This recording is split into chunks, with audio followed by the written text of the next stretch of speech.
Good evening, everyone. A warm welcome to our parent education event on cell phone addiction. I will keep my introduction short this evening because we've got a lot to cover on this topic. I know from personal experience that my 10-year-old is always asking me when she can have her own cell phone. And my 8-year-old often asks to use the apps on my phone if we're caught waiting for any length of time. Not to mention my own habits and routines. So I think there's something for everyone to learn in tonight's seminar. Everyone should know by now that these seminars are made possible through your membership to the Holliston PTO. Go to hollistonpto.org if you haven't already signed up, so that we can continue to offer these events free of charge. Tonight's event is being live streamed via the Holliston Cable Access TV Facebook page, so feel free to send a quick message to anyone you know who couldn't be here tonight that would have liked to see. We're also recording the event for later screening via local cable channels. Watch out for details on the PTO Facebook page. Thanks to both HCAT and my PTO colleague, Tom Bolton, for making this possible. Tonight, we're extremely fortunate to welcome Joani Geltman back to Holliston for the second time this school year. We first heard from Joani in October when she presented on adolescent psychology. If you missed that program, it's available via YouTube on HCAT's Facebook page and on video on demand. I'll post the link on PTO's Facebook page for quick reference. But now we're going to delve deeper into the role that cell phones play and the impact on the developing brain. Joani has more than 30 years' experience of working with parents, children, schools, and community groups. She's a clinician, a parenting coach, a college professor, and a public speaker, as well as an author. And she has some books available afterwards if anybody would like to take a look at those. Next slide. Thank you. After Joani's in-depth presentation, we'll hear briefly from Officer DiGiorgio, our school liaison officer, about what he sees in our school environment, and from Sergeant Thompson about some of the traps and consequences of cell phone misuse. This is likely to spark a lot of discussion, and we're planning a follow-up session to this event to enable more interaction between parents, students, and community groups to explore ways of overcoming cell phone and other device addiction. That will take place on the 1st of May, and more details will be announced in the usual ways. For now, I'm proud to welcome Joani Geltman. Joani. Thank you. Well, anyway, I'm happy to be here. And I hope when you walk away tonight, you will have a lot of very practical tips on how to have conversations with your kids, and hopefully you're going to know more apps than you've ever known before that your kids are using, and parental controls, and hopefully you'll have a lot of information that you can use as soon as you walk out of here tonight. So that's my goal. So just a couple of housekeeping. I will be selling my book outside afterwards. It's a survival guide to parenting teens, talking to your kids about sexting, drinking, drugs, and other things that freak you out. It's 80 standalone tips. It's, you know, you leave it in your bedside table, and if you had a fight that night, you can go to that tip that's 3 pages long about what to do and what to say. I have a parenting blog that I write every Tuesday and Thursday, and there's over 1,000 in the archives, so there's a lot to choose from in there. Last Thursday, for example, I wrote He Says, She Says, how to talk about sexual consent. Given everything that's been going on in the news and every industry that you can think of, our kids also don't have the language of consent.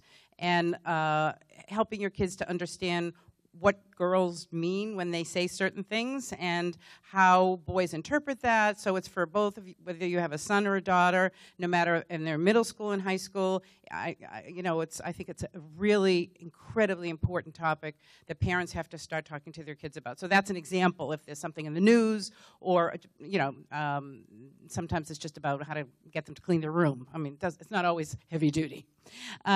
Okay.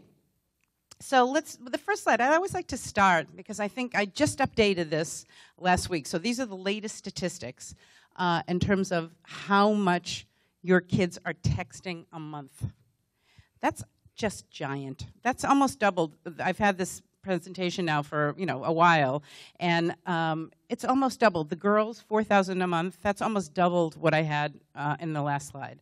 So when you just think, do the math, that means how many texts a day, and that does not account for Snapchat, Instagram, and snap streaking, and all the other things that your kids are doing that are taking up time during their day. So, that was actually a little shocking even for me to see 4,000. That just sounded amazing.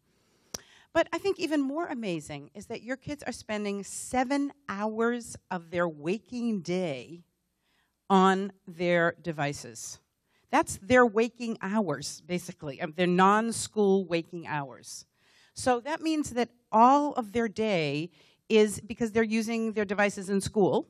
I hear that everybody gets a Chromebook, and cell phones are used in the classrooms in the high school.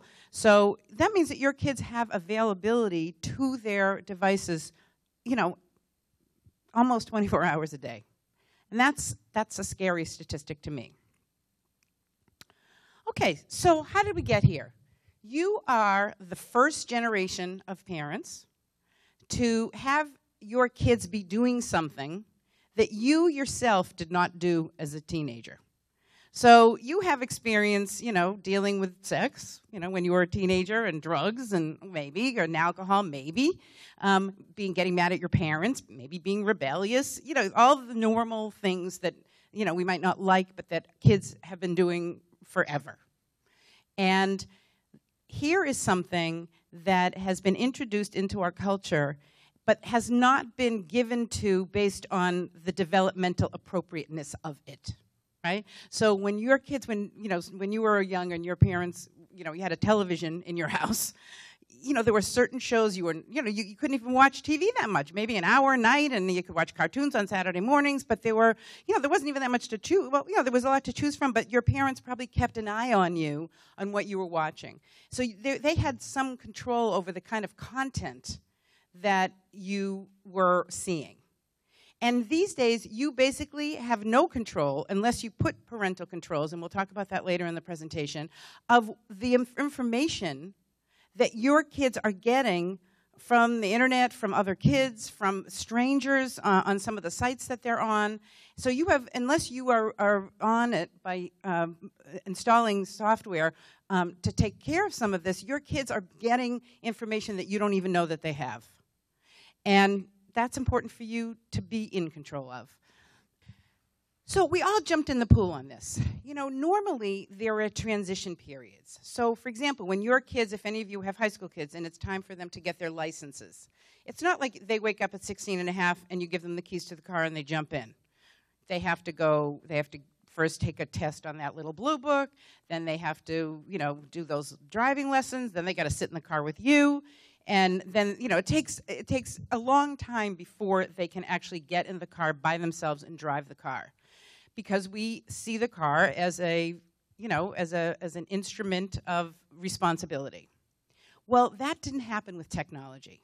We just gave kids stuff, right? We just gave them iPads, we gave them laptops, we gave them phones, and it's never too late to go backwards. That's the first thing I want to say. So some of the stuff I'm going to say tonight, parents will come up to me afterwards and say, is it too late? Is it too late? If you have a senior in high school, it's too late. I'm going to tell you that right now. It's probably too late. That ship has probably sailed. But for those of you who have, fourth graders through, early junior year, because at some point you have to start, hopefully you've been teaching them all along, and then you have to put them in the driver's seat with you kind of in the back seat to make sure that by the time they get to college, they have some discipline about how they can use their technology. And I teach college. And I have freshmen the first semester. I teach at Curry College, and I teach Intro to Psych in the first semester. And so I make them, set goals, for their freshman year, not just with me, but in general. And then I ask them what would be obstacles to success, and then I ask them, what strategies they'll use. And the number one thing that every single college student, freshman, so I have 60 every semester, says it's their phone, their phones. That's their biggest obstacle to success, because they haven't developed the discipline and strategies to put it away so that they can do what they need to do. And that is your job. Your job, now that your kids are still home, especially, the younger the kids, the better, but again, it's never too late, where, unfortunately, their devices are tethered to their hands, and they literally feel naked when they don't have it. I mean, it's so much a part of their body that that's part of what the addiction is. It feels weird to not have it.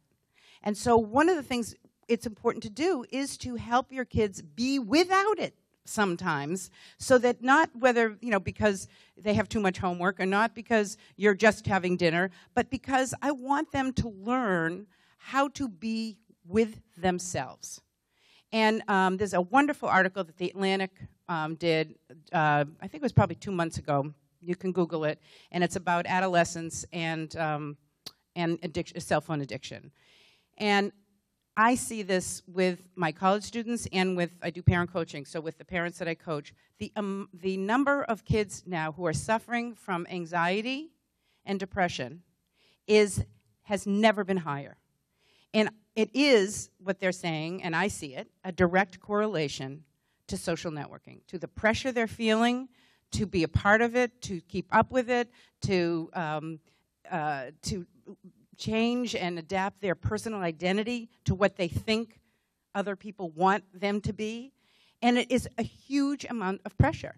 And unless, as parents, we step in and say, I get, and you'll hear this word a lot, I get. That's one of the ways that you talk to your kids about it. I get how much you like to stay in touch with your friends. Not, how can you be on your phone so much? How are you going to get your homework done? All I ever see is you're on the phone and you're on this, and then you never get, so we tend to do a lot of the, get off your phone, have you gotten your homework yet, that kind of thing.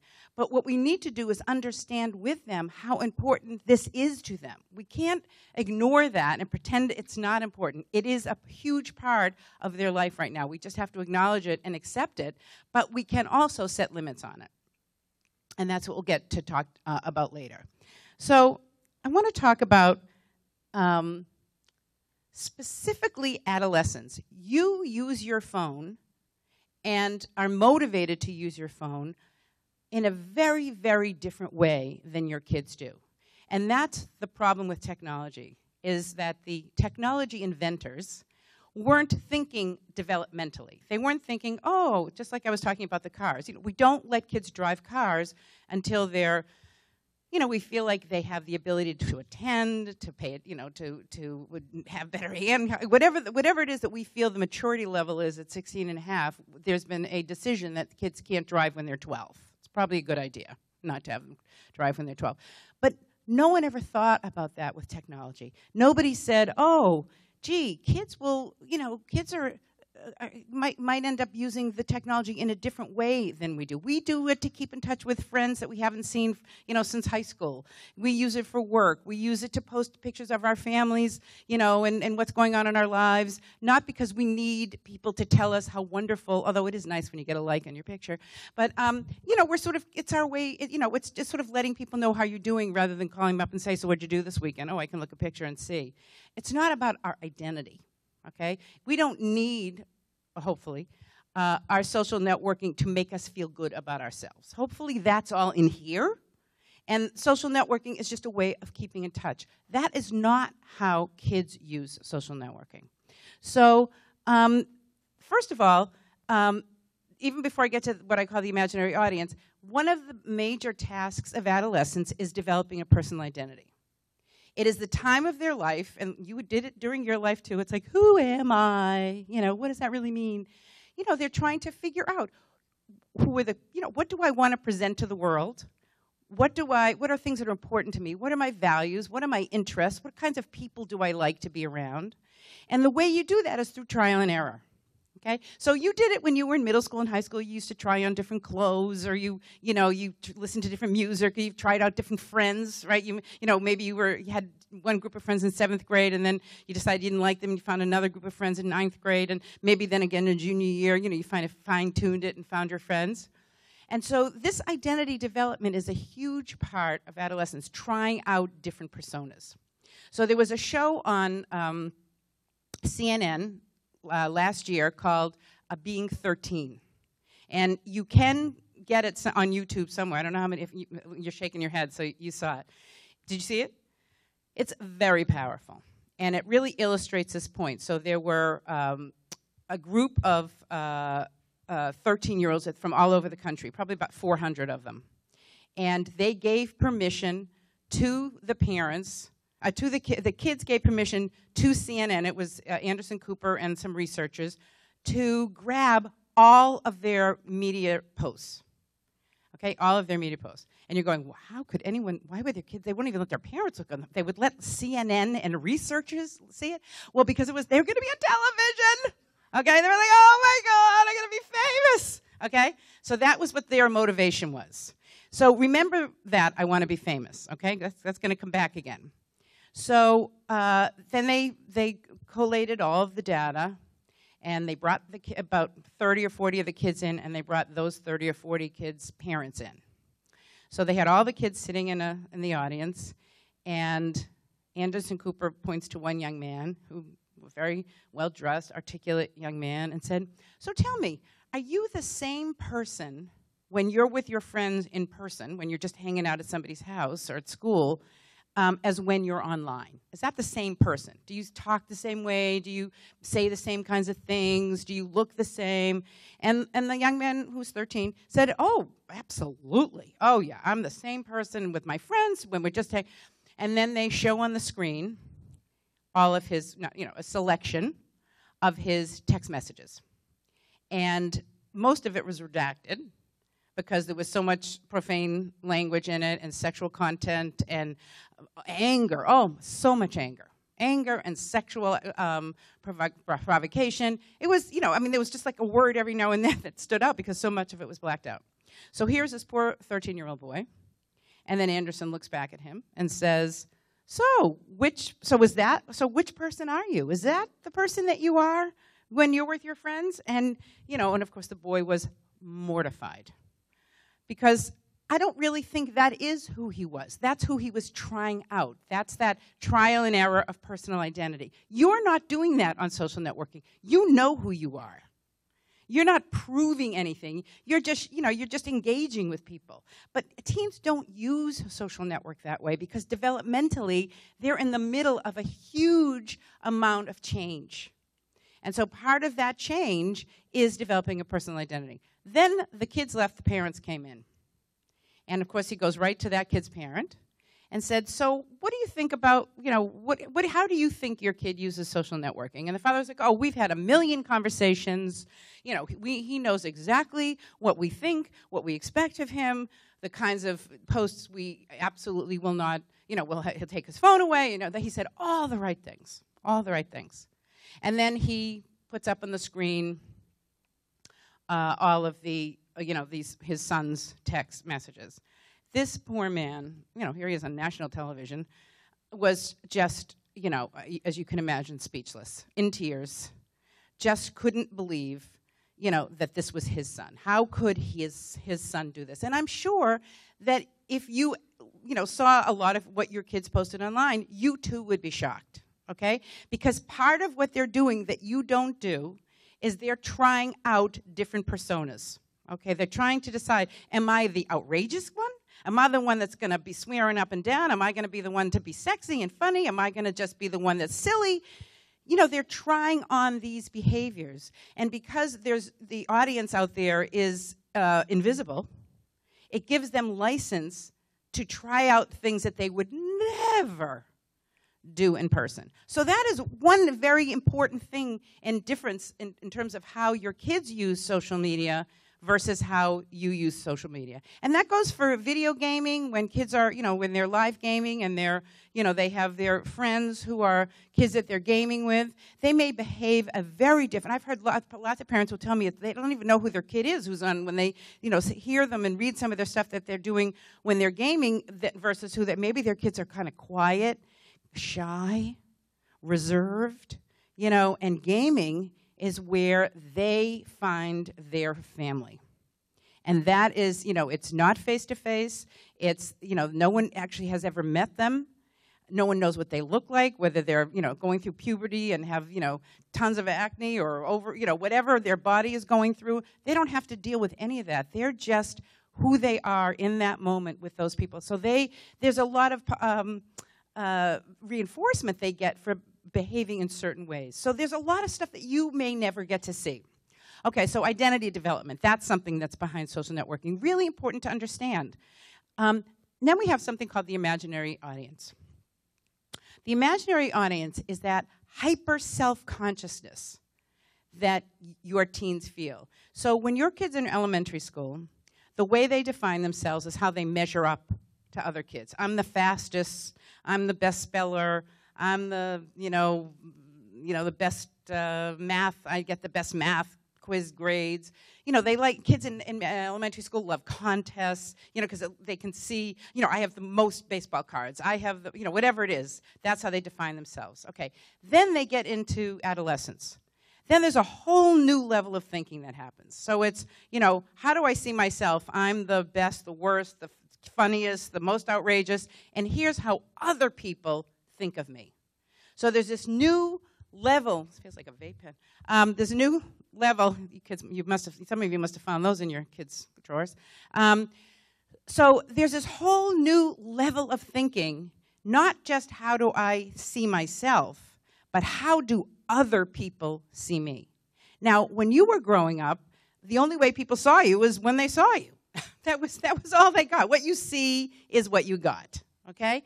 And now we have this whole new arena, social networking, where there is a literal audience, and not of people necessarily that they know very well. So when you have kids who are taking selfies, and they're taking, 10,000 selfies to make sure they have the best possible lighting and, and posing and the outfit and, chin direction and, their hair. And, they are putting on a show for the people out there that are their audience, that they don't know, but they are reflecting an image of themselves.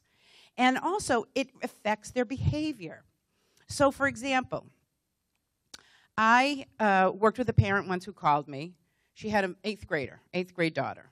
And there was a parent called me extremely upset because there had been a bullying incident at the middle school, and her daughter was one of 20 kids who had been, who they found and suspended. And it turned out that what had happened was there was a young 8th grader or 7th grader that was in the library one afternoon.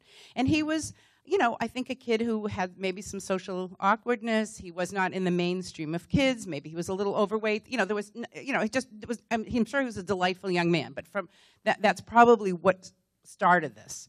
He was sitting alone in his study, Carol, not bothering anybody, but some kid took a picture of him and made a caption making fun of him.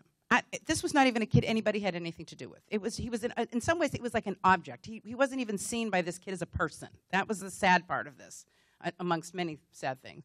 So that boy took a picture and posted it on Instagram. Then everyone that's on started then reposting that picture with their own comment. And who were they writing the comments for? Everybody else who was reading it. Okay? So everybody was writing, what they thought was the funnier one, the most outrageous one, the one everyone's going to say, oh man, that was really awesome what you said. The boy was not even in their head. What was in their head is, I have to perform now for everybody that's in the audience.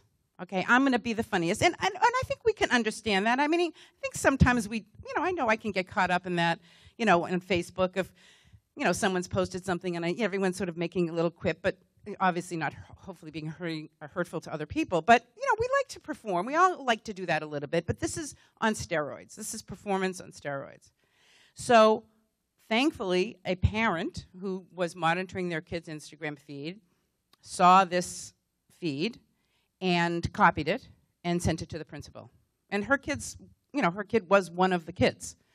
And so what this mom said to me is, Joani, she said, I never raised my kid to be this way. We talked about bullying. We've talked about, being mean. We've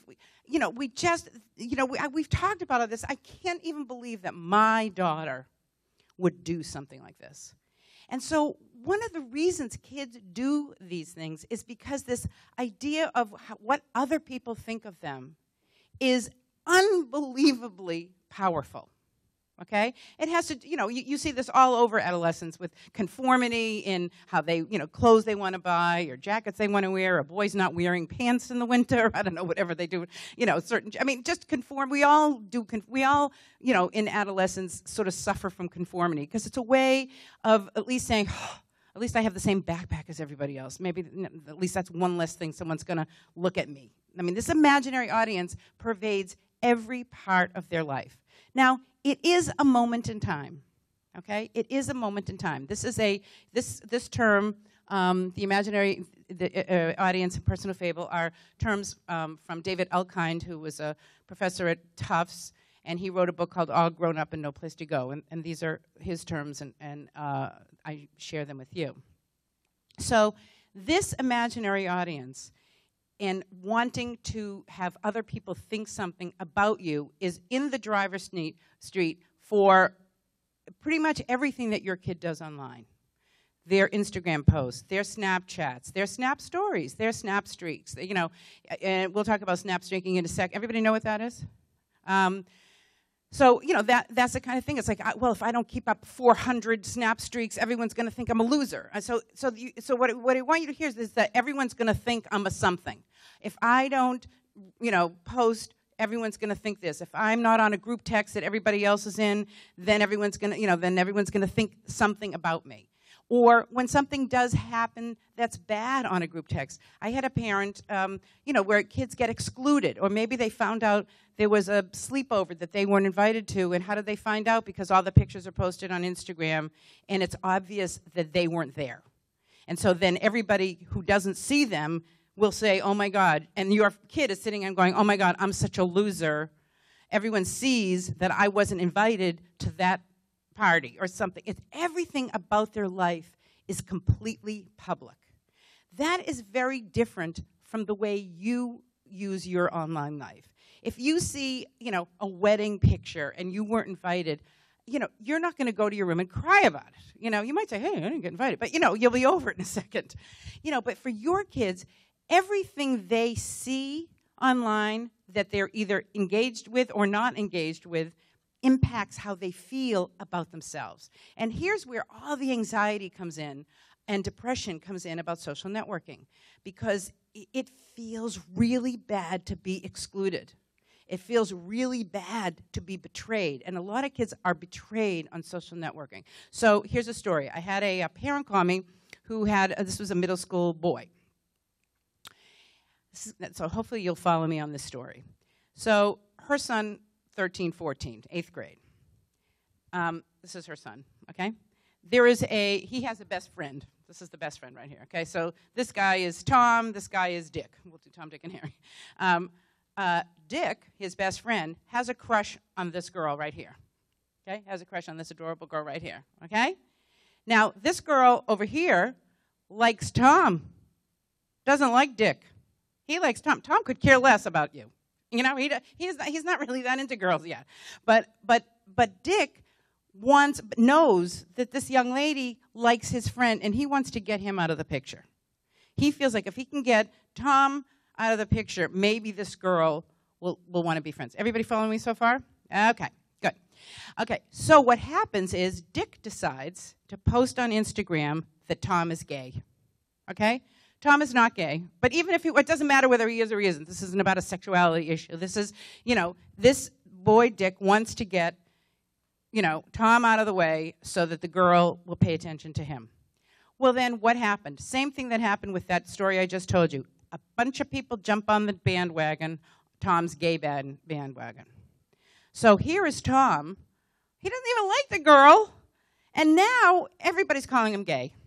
He's 13 years old, 14 years old. It was devastating. And this was his best friend. best friend. Now, it blew over. It did blow over. And, but those moments are painful. And we didn't have to suffer that kind of public humiliation potentially on a regular basis that your kids do potentially experience. And so when we see these statistics about anxiety and depression, the increase in anxiety and depression, it makes so much sense because these kids are so stressed from social networking. Now, honestly, they're not going to come to you and say, oh, this is such a stressful thing. I mean, no, because they're obsessed with it, because they're obsessed with this idea of what other people are thinking about them. And that whole concept is very hard for parents, because when your kids were young, I'm sure all of you spent a long time talking about, it doesn't matter what other people think about you. If you want to do X, Y, Z, you do X, Y, Z. And, it doesn't matter what they're thinking about you. And back in elementary school, kids have a lot more confidence. And so they might say, yeah, I call it the Punky Brewster syndrome. Anybody here Punky Brewster fans from back in the day? Most men probably don't know that show. But it was kind of this quirky 10-year-old, 11-year-old kid, and she didn't care what other people think. She used to dress kind of funny and cute, and so you feel like, I took care of that. I've taught my kids to think for themselves. Phew, done. Then they hit adolescence. This emotional roller coaster starts. This imaginary audience kicks in. This worry about what other people are thinking about them, and now the culture has given them social networking, which just couldn't be the worst thing that could happen during this stage. But, the ball is rolling now. We can't stop the ball. We can slow it down. And we can acknowledge, rather than judging and criticizing our kids and using a judgment tone, well, if you just got off your phone, then these things wouldn't happen. And we tend to get in a lecturing place with this stuff. We tend to, step back, and we're worried they're not getting their homework done. We see them, getting mad because they weren't invited to something. We see all the byproducts of being on social networking. And so we get more angry and frustrated with them. But what we really need to do is understand with them, because they need your help navigating this. So the most important part of your job with social networking is going to be how to set some limits around it, but also to understand with them, I get this can be really hard. I get, when you see them feeling bad a day, you might say, gee, did something happen on, on Snapchat? Did someone say, you have to be aware that what's going on in social networking has a huge impact on how they're feeling about themselves and about, the people in their life. So, you use this word, I get it, sort of my stock beginning of how you start conversations with kids. I get how much you're being on Snapchat or being on Instagram is important to you. And I get sometimes it makes you feel bad. And when you're monitoring and when you're on your kid's Snapchat, I found you can check their Snapchat if you swipe left, I think is the way you wouldn't think you can actually see their Snap conversations. I'll talk to that in a second. But you should be looking at your kids' Instagram feeds, not to say, how I saw that you wrote something and I didn't like the way it sounded, not as a punishment. Oh, I'm taking your phone away, I don't like what you wrote. More as an educational thing. Hey, I was just reading, it seems like everyone's kind of mad at each other. What's going on? You're paying attention to what you see in the emotional life of these kids, rather than the content of what they're saying. Because your kids need support. Because this worry about what other people are thinking you can't make that go away. You can't punish them out of it. You can't hope that they're not going to feel it. It is what it is. It's just a part of development. You felt it too. The word embarrassment is just, pervasive in adolescence. Everything you do is embarrassing. Everything you say is embarrassing. Everything everybody else does is embarrassing. So that's just part of the deal of adolescence. And again, they do outgrow that. By senior year, that's what I'm saying. That ship has sailed. By senior year, pretty much, they use their social networking like you use yours, but they're just way more addicted to it. Okay, personal fable. This is the lack of impulse control that teens have, okay? So they have what I call the awesome brain, okay? So The awesome brain is that getting caught up in the emotion of, whatever the thing is, whether it's that boy in the library, everybody like, oh my God, I'm going to be the funniest, oh my God. And no one was sitting there going, if I write something mean about this boy, he will feel bad. And maybe, he will tell somebody, or, someone will find out, and then I'll get in trouble. All of that, like, rational thinking that we do as adults, what we call sequential thinking. So personal fable and sequential thinking go to, so sequential thinking is thinking things through, okay? The reason kids don't think things through in these kinds of emotional situations is because the part of the brain that is in highest activation during adolescence is the emotional center of the brain. In adults, the frontal cortex is in the highest activation. It's lit up the most. But in adolescence, the middle part of the brain, middle back part of the brain, the amygdala, is literally in higher activation than the frontal cortex. It is so easy to get them riled up. They can go from 0 to 100, whether it's anger, whether it's, oh my God, awesomeness, they can, cry, they can get crazy in a second, because as soon as that, think of it as like a volcano. So when that volcano gets activated by something exciting, angry, so if they see something on Facebook, on Instagram, or they get or a Snapchat or a Snap story or something that, maybe it's an exclusion thing, maybe it's a betrayal thing like that, it's bigger than life for them, because the emotional part of the brain is like, oh my God, that's the worst thing that's ever happened to you. Or, oh my God, that's the best thing that's ever happened to you. Whatever the thing is, it is just magnified by a gazillion. Okay? So that's important to understand, so that, when you start to set limits, your kids are going to go crazy. And that is actually, I have, in all my work with parents, I have seen is the biggest problem is that why parents have a hard time setting limits around social networking, because their kids flip out. Because when you try to set a limit around it, that volcano part of the brain goes crazy. And it's uncomfortable. Anger is uncomfortable. If you are a person who doesn't like anger, is uncomfortable when people lose control, you avoid. That's what you avoid making them angry. So you tend to not, set limits, because if you do, your kid would get mad at you. And so if I remember, I'll say to parents about, well, you should tell your kids you can only have, we'll talk about this in a minute, kids can only have, such and such number of apps on their phone. Well, if I told my kid that they could only have such and such a number, they would go crazy. And it's like, yes, they will. They will go crazy. And, so I want you to think about it as like your kids being 2-year-olds. They are emotional, like the tantruming that you would have when your 3-year-old asked you for an extra treat, before dinner, and you said, no, we're having dinner, you can have your candy after dinner like you always do, and they would go crazy and get on the floor and kick and scream and, and go crazy. And, you would, you would pick, just leave them there on the floor screaming, unless they're in the middle of Roach Brothers or something.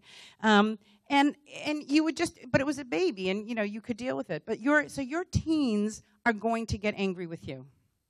But when you feel confident that what you're doing is for their mental health, and that's really what it's about. It's about mental health, and it's about educational goals, and it's about family time, and it's about quiet time. I have my freshman class start every class with a 5-minute meditation. It's an intro to psych class, so I kind of use it as an experiment for, what is it like, for you to experience this 5 minutes of quiet before class and over time. Most of my students get so anxious with 5 minutes. It's a guided meditation. It's not like I'm having the room completely quiet. And I have them write journals afterwards. And I can't tell you, these are 18-year-old kids, embarrassing to close their eyes in front of a class. So that's even embarrassing. And they're 18, okay? If I felt uncomfortable, I would get comments like I felt uncomfortable. People would watch, because I was like in this class and I felt weird and uncomfortable. And then it would be like, I can't, it just feels like 5 minutes is an hour. 5 minutes feels like an hour. Because these kids are never in a quiet place. And a quiet place is how we learn to develop coping mechanisms for stress. We learn to deal with, that's where we do our problem solving. That's when we do our grieving if something bad happens. That's when we, you need time to allow those feelings to feel. You have to feel them, and then you have to work them through. That's called how to cope with emotion. But what's happening with this generation of kids is because they have 24/7 accessibility to their devices, they never will sit with an uncomfortable feeling. They will immediately go to their phone, and then they'll start, they'll be checking everything and reposting and checking and checking. And they just distract themselves from any uncomfortable, just like you do when you take drugs or drink alcohol. You self-medicate. And social networking is an interesting piece because your kids self-medicate with it, but it also causes a lot of the angst. So it's just this vicious cycle.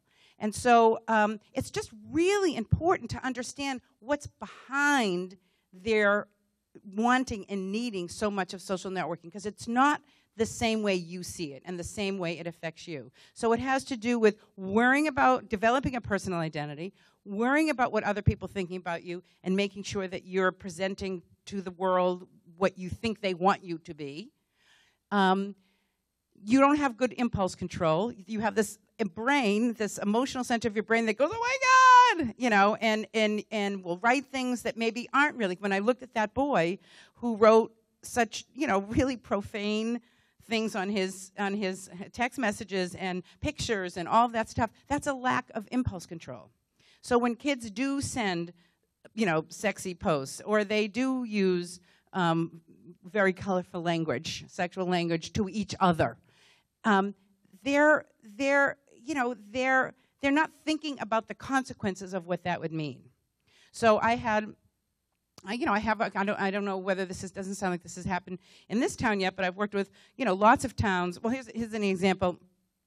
I was giving this talk a couple of years ago in a town where there had just been a big incident in the school where it had been in the classroom. It was in a high school classroom, like a 9th or 10th grade classroom, with a new teacher. It was the beginning of the fall. It was a new teacher. She was kind of green, and she didn't have good control over the class. So, she was a yeller. We've all been there, right? So the kids were, acting out, and she was doing a lot of screaming. It's like, come on, get your work done, because she didn't know what else to do. She was new.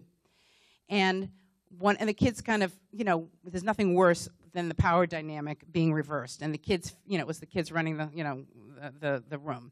So one of the kids took out his phone, and he started taping the teacher losing it, in some moment. She didn't see.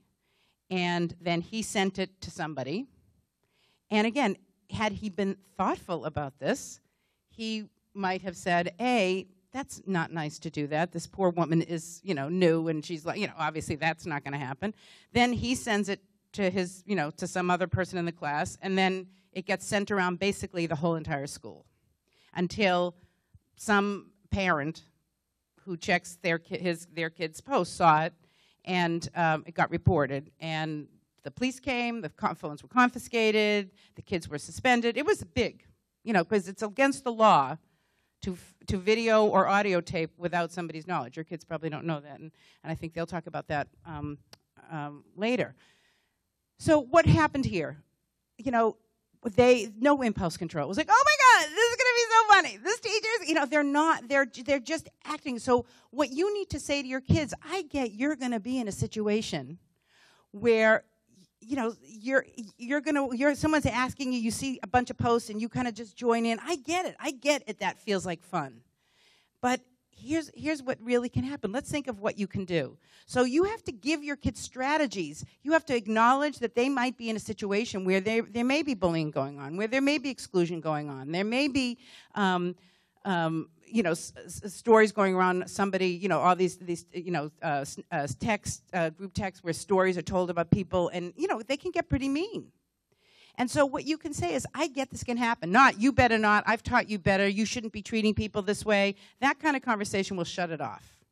But when you say things like, I get how that could happen, like when I spoke to this mom, with the very first story I told you, I said to her, okay, you took her phone away, that was appropriate, let's get, you need to have a consequence, but now let's go to the discussion piece. I said, now I want you to go back and say, honey, in this voice. Not like, she already used this voice, okay? Now she had to use this voice, okay? And I said, I want you to go back and say, honey, I get how this might have happened. I get some kid, posted, and then, I read the transcript, and everybody kind of jumped on the bandwagon, and, what was that like? Now you get into a conversation about that, how that happened. Not judging, not criticizing, just how, I get how that might have happened. What do you think you could do differently the next time something, because this is going to happen a lot. I mean, unless you literally take your kids' phones away from them forever and ever and ever, these situations are going to happen. And so you always need to have a consequence piece, but that is only part one. Part two, to me, is way more important than part one, because that's where the learning happens. Because parents will say, oh, I've taken the phone. I mean, how many of you have taken your kids' phone away multiple times? Raise your hands. How many of you have taken your kids' phones away multiple times? Yeah. And then, of course, you got to get them back because, you leave them for school the next day. I mean, it's a game. It's just a game. They know that, for maybe the 1 or 2 nights, they'll moan about it and whatever, but they know it's coming back. But then they forget. And that's the frustrating part for parents. Because it's like, how many times do I have to take the phone away before you learn a lesson? They're never going to learn the lesson, okay? That's not going to change their behavior. It's a good, maybe, the cumulative effect of that. But what changes is saying, let's figure out how this happened, and let's figure out what you could do the next time. Because I get that it's easy to get caught up in this stuff. Not you're a bad person and how could we did not teach you this. I mean, the more disappointed they feel from you, the more they feel I have nothing to lose now. You already don't like me. You already think I disappoint you. What's the point now? It doesn't matter already. So they need your help desperately. And the only way you can give it to them is by understanding the pressure that they're feeling rather than judging them for that pressure, and then helping them come up with alternatives. So that's a huge thing. Okay. Oh, I forgot I have this. Okay. Now the fun part. Okay. So these are, I have a little crib sheet here because there's so many of these. These are, I update this frequently. These are a lot of the apps that your kids are using. And you might not even know half of these are on your kid's phone unless you are checking and you can feel free to take pictures of any of this stuff, okay? The problem is that your kids are in a candy store, and it is the candy store of apps. And, they're like a fad. They'll hear about it from one kid, then they download it on their phone. Now, at this point, they probably have your Apple ID their Apple ID, and, they don't have to come to you. We're going to change that. But right now, they basically probably can download anything they want, and you don't really know unless you have their phone set up so that they have to come to you to download anything. And so the first thing that you need to do at some point, don't run home and do all this tonight, okay? Don't run home and do anything tonight. Just take a deep breath when you walk out of here, because you're going to walk in and say, okay, let me see your phone, and I'm going to, you want to, take a deep breath before you, jump into the, into the abyss of all the tools I'm going to give you tonight. But it is important for you to stay up with all the latest new apps that are coming through, and I'm going to show you an app for that as we move further in the presentation. But I'm going to go through some of these now just so you're aware of what they are in case you see them on your kid's phone. We know Facebook, Twitter, Instagram. Finstagram are fake Instagram accounts, okay? So many kids now have the Instagram that you know about, and then they set up another Instagram account that that you don't know about. And some kids use that one for just their closest friends. It's actually a good one, where they can just be silly and not use that, not be worried about that imaginary audience, because Instagram is all about the imaginary audience. That's what it is. I mean, getting followers and getting your numbers up, it's like sales. The kids are going to be great in sales after the whole Instagram. I have to sell someone to be my new follower. So what fabulous picture can I post? What funny thing can I say? It's all in gaining it's all about, the popularity never used to be quantified the way it is now. This is brand new. So, we had popular crowds in high school, and we had, this group and that group, cliques, and, there's nothing new about that. But what is new now is that you can say, oh, I have, so many, followers on Instagram, I need to get more. Like, it's more. It's never enough because you have to keep growing it, and you have to make it better, and this many snap streaks is not enough. Everything's about how other people are going to see what you have. And that we've never had that before in our lifetime, where it's so concrete. Oh, this is how many people like me, even though, of course, we know it's not really liking. But so Instagram, again, these are the kinds of things where you might say, not all at one time, so do a lot of kids have Instagram accounts? Like maybe they didn't even know that you knew what they were, okay? So part of it is I want you to know what you're going to, you need to be at least as smart as they are. That is really important, because if they think they're getting over on you, then that changes the power dynamic in the relationship. I'm not saying you have to take everything off, but at the least you need to know what it is, and you need to have a conversation about it. Or I was just, gee, I was at the gym today. Don't say you heard from a parenting expert. That is like the kiss of death. So, say, you might say, oh, gee, I was at the gym. Or, gee, my friend was telling me about her kid has this Finstagram account. And then I was like, Finstagram, what's that? And I was like, gee, I wonder if you do. But not like, so I want to know, do you have a Finstagram account? You would, obviously, not going to tell you. So, it's the way you use your voice. That is a big takeaway from tonight, is the way you use your voice. If you want to get your kids to want to talk to you, then you have to make yourself sound interested, okay, as opposed to lectury and judgmental. So using a story, a way to get there, using a story is always the best way. Gee, I just heard about this thing, it's Instagram. I didn't even know what that was. I'm going to start one of those. Like, you want to invite them into the conversation. You don't want to get them on the defensive about it. Once they're on the defensive about it, the communication shuts down. Once you're saying, you're the expert in this, tell me about this. What is this Instagram thing? Why do kids have it? I don't get it.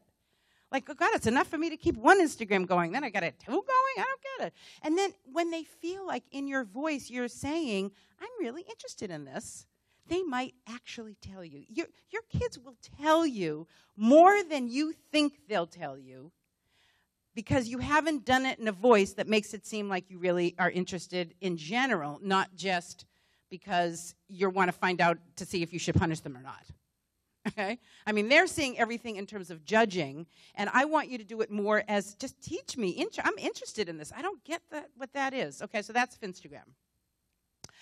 Yik Yak, this is something, towns sometimes happens in towns. The icon is like a yak. Looks like a yak. I think it's green. And it was originally developed for college campuses, so that, if you were on West Campus and there was some, band that was playing on East Campus, if you had the app open, you could say, oh, great band playing in East Campus, and everybody in West Campus who has the app open, could go over to East Campus and listen to the band. That was originally developed for college campuses. But of course, teens got a hold of it. And then, so it will work in a 10-mile radius. So it used to happen a lot. Kids were using it in schools, and a lot of schools have blocked it from their, so that they're not able to access it in school, but they can get it when they're in the town. So it's like a public notice board. But kids often, they can use it, oh, there's a party over, and, so you don't have to be a follower, like an Instagram. You don't have to be a friend or a follower. It's just, when it's open, you can just be on there. And so things can spread that way. Rumors spread that way. But bullying, a lot of bullying happens on it, which is why they got it out of high schools. So it's an unnecessary, that would not, to me, be a necessary app for your kid to have on their phone. It's a way of, just sort of accessing or giving out information to like people you don't know. That's basically what that is. Well, Snapchat, we all know, Snap Video. So, and Snap Story, the whole Snap thing, it makes me crazy, because it is the one app that you have absolutely no control over. And unless if you have kids who are in 4th and 5th grade, I wouldn't allow them to have it on their phone. I mean, it is an addictive app. It is a secretive app. It is all about secrets, plain and simple. You know, it is all about secrets. If they want to post a picture, they can post it on Instagram. If they're going to be on anything, you know, I mean, if you're going to get a kid a phone and allow them to have apps, Instagram can be easily monitored for younger kids. So, so Snapchat, it's very hard, you know, to see what it is that they're doing. I mean, this is where, you know, they're, you know, but I have heard that you can swipe. So if I'm this way, you swipe this way, which is counterintuitive, right? Usually you swipe this way, and you can, and that's how they can save their chats. So if you're checking your kid's phone, if you swipe left, I think you can. I was just told this by a parent. I'm not on Snapchat, so I don't know, but you can try that and see. But so what you can do is limit opportunity, and that's one of the things about all of these apps in general. And that's why it is absolutely imperative that you have some form of parental control on your kid's phone. It is about time and opportunity.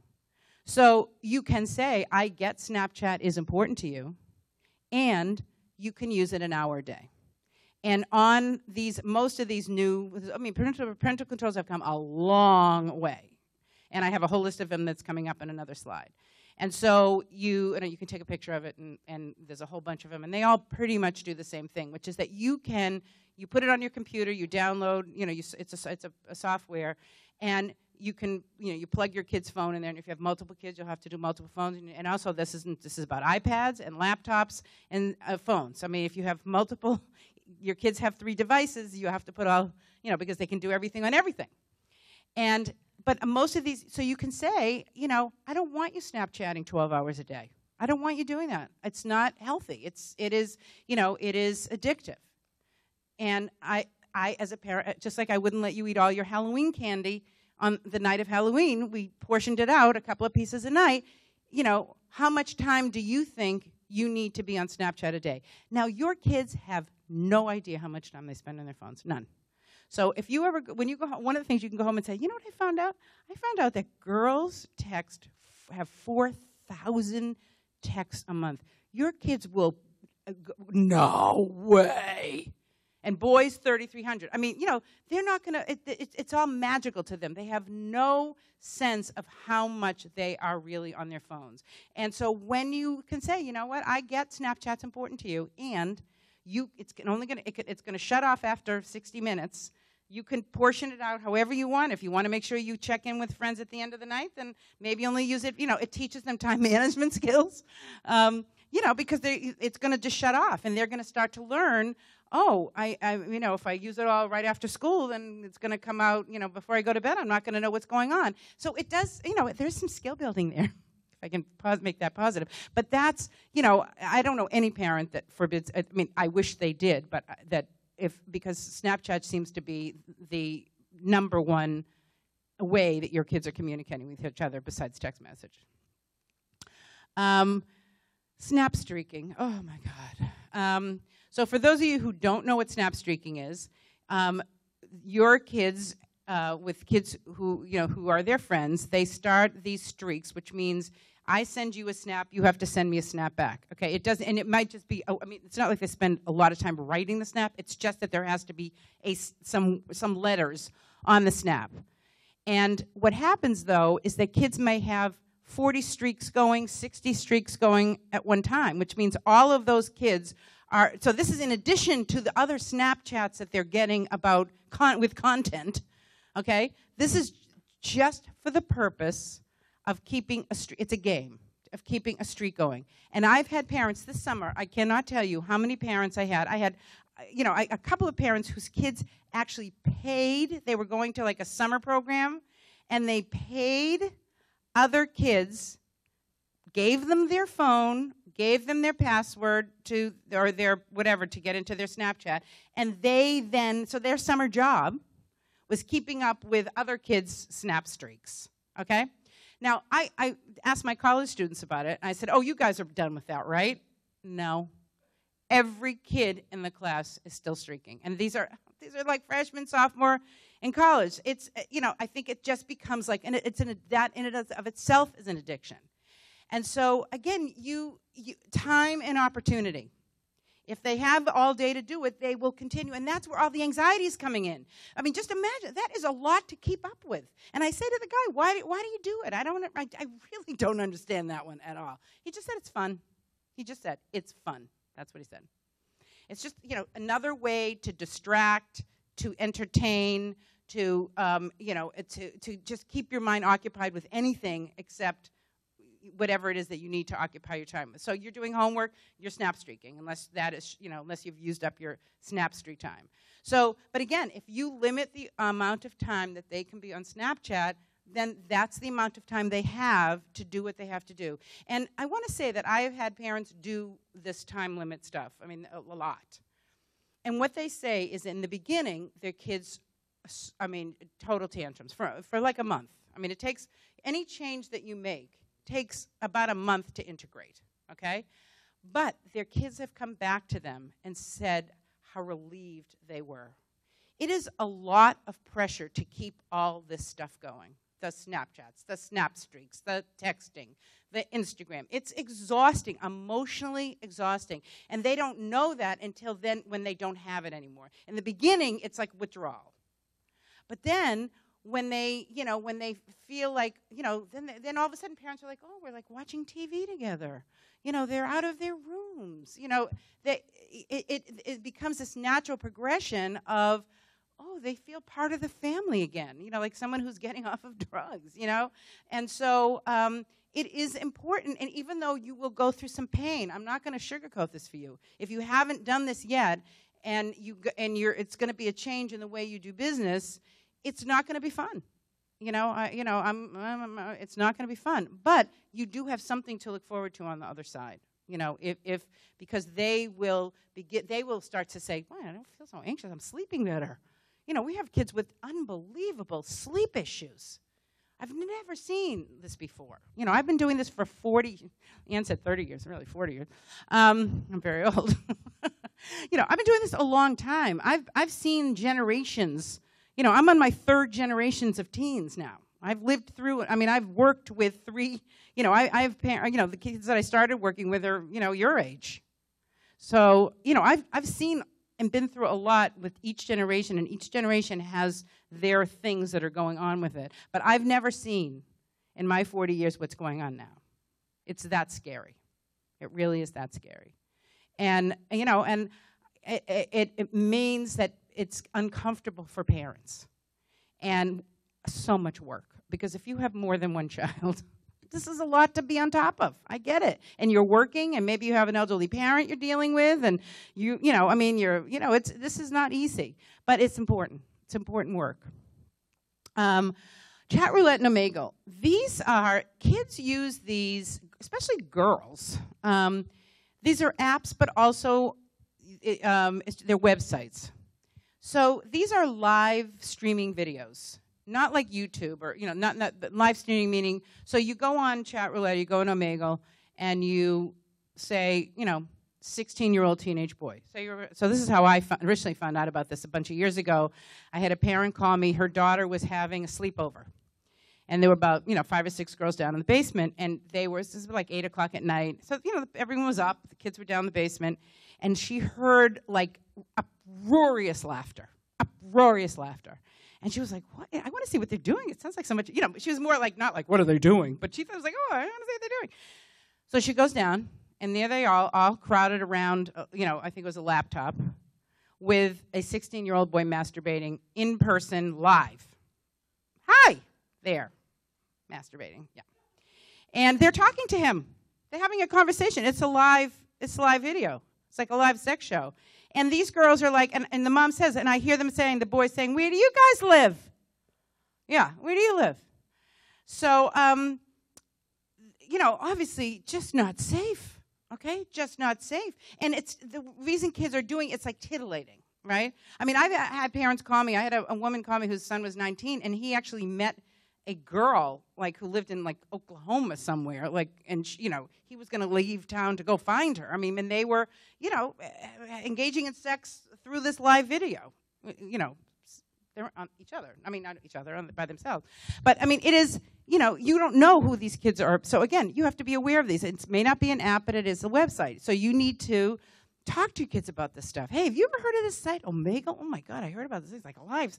You know, this is the kind of thing kids do at sleepovers.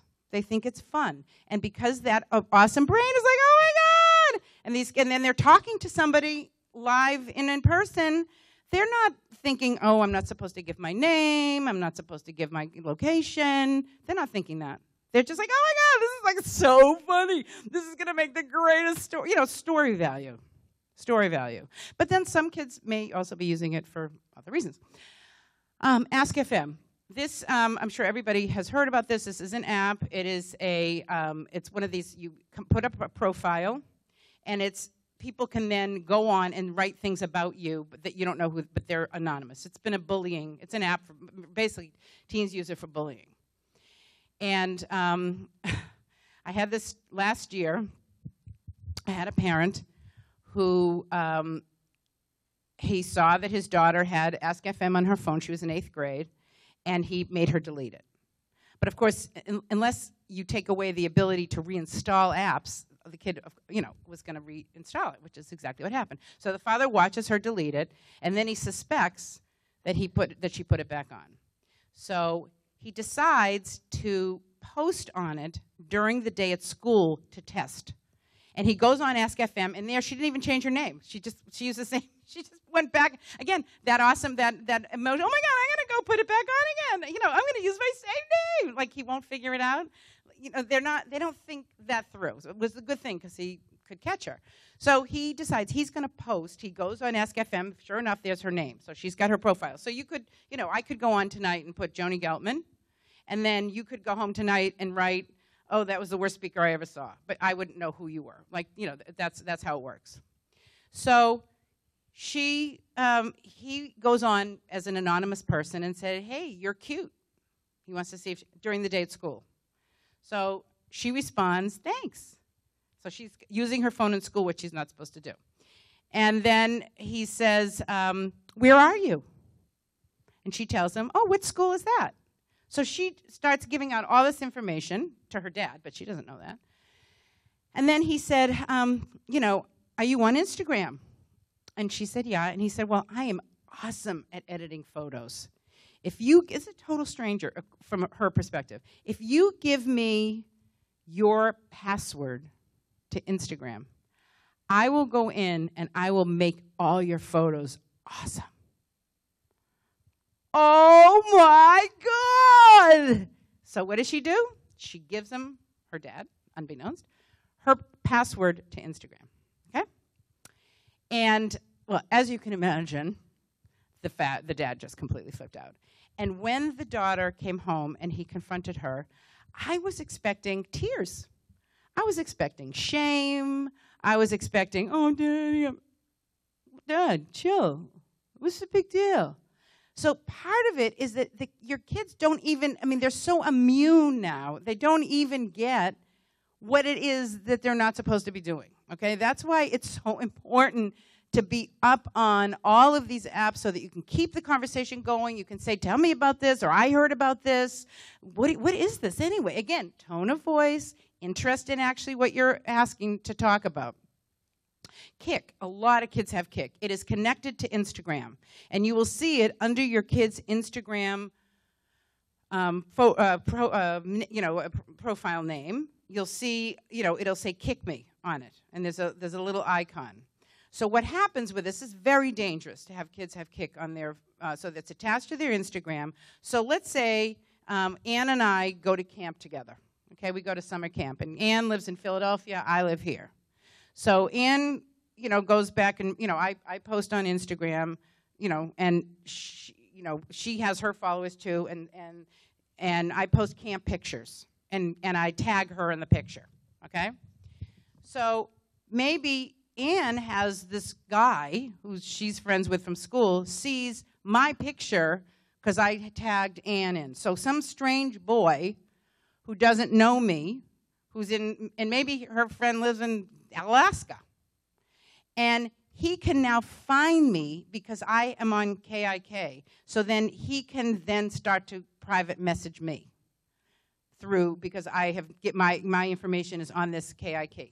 So your kids should not. This leaves them open to all these people, and also for them to be in connection with people from places and people they don't know, people. Just completely unsafe. House party. This is a new one. And this has become quite popular with the teens. Think of the Brady Bunch. You know that thing? There's a story about a family, and then there's all the pictures of the family. So house party is a video chat where there can be 8 people video chatting at the same time. There's nothing, that I can say is, oh, there's like bad about this. Again, it's like FaceTiming, but with 8 people. So now kids will never have to leave their house because they can have a party with 8 people on their phones. And so again, it's just, these are things I just want you to be aware of. Okay, so these are the ones where I need a little crib sheet because these are brand new, so I'm not that familiar with them. But I read that they're okay. So Monkey, is that up there? Yeah, Monkey's the bottom one. Monkey is connected to Snapchat, and it allows kids to have random conversations with random people who are just matched randomly. The whole thing is just random. And it's somehow connected to Snapchat. And again, this gets your kids, it starts off as something like, oh my God, this would be fun. I mean, they just have no idea who it is that they're getting in touch with. Saraha, which is the one above that, is just another one of these anonymous sharing ones like Ask FM. These are things that your kids do not need to have on their phones, okay? What else do we have? Sayat. Oh, this is that SAYAT me. This is where kids can create their own website, their own URL. And again, you might not even know that they have a website. When you see that, and again, that's why it's so important. Again, is there anything wrong with your kid having a website? Maybe not. But again, you don't know what's on there. You don't know what they're putting on there. You don't know how people are connecting with them through their website. So these are just, and I'm going to give you I'm not going to go through all of them, but I'm going to give you a website where you can check all these out. But this website that I'm going to give you, I think let me just see if I think it's in the next slide. I'm hoping. Oh, I have my thing, but now I forgot it. Oh, let me just do these, a few more. No, I probably lost that little thing. Anyone see what I did with it? Oh, okay. Don't want to lose it. These live streaming apps, Periscope, YouNow, Lively, Musical.ly, these are apps that kids can, like, it's kind of like there's a I use Facebook Live. Sometimes I'll do a Facebook Live from my living room if I feel like, something fun to talk about. It's just, these are just, more of those apps. And it's not that there's anything inherently wrong with any of them. It's just that they can be misused. It gets them in contact with people because it's a live streaming thing. These next vaults, these are really important to know. Okay, vaults are apps that kids put on their phones that look like harmless apps. But really what they are places for your kids to hide photos they don't want you to see, or Snapchats they're saving they don't want you to have access to. It's a hiding place, okay? And you wouldn't know what they are unless I'm telling you right now. So one of them is called Calculator. It is an app that looks like it has that percentage sign on it. So you might look at it. Now, look, all phones come with calculators. They don't need to be. It doesn't need another app. But so what happens when you click on it, on the icon, it opens up a calculator, and it works as a calculator. But if they have set it up with a password, so they put a number in, and it's their password, it opens up the vault, and that's where they can hide pictures and Snapchats, that they've screenshot that they want to save or whatever that you might not know about. I know, you're just sitting and going, oh, my God, just kill me right now. Okay, My Utilities is also another one. It looks, again, it has little wording, My Utilities. It's just a little icon. You would look at it and think, oh, it's like something about my phone. And again, when you open it up, it's a hiding place.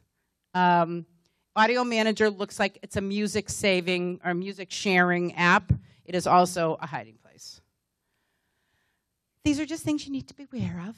But see, this is all going to take care of itself because I'm going to show you and tell you how to control for apps. Okay, everybody get that? Anybody else want to get a picture? Okay. Okay, these are parental controls. Take a picture. Remember they used to say, take a picture, it lasts longer.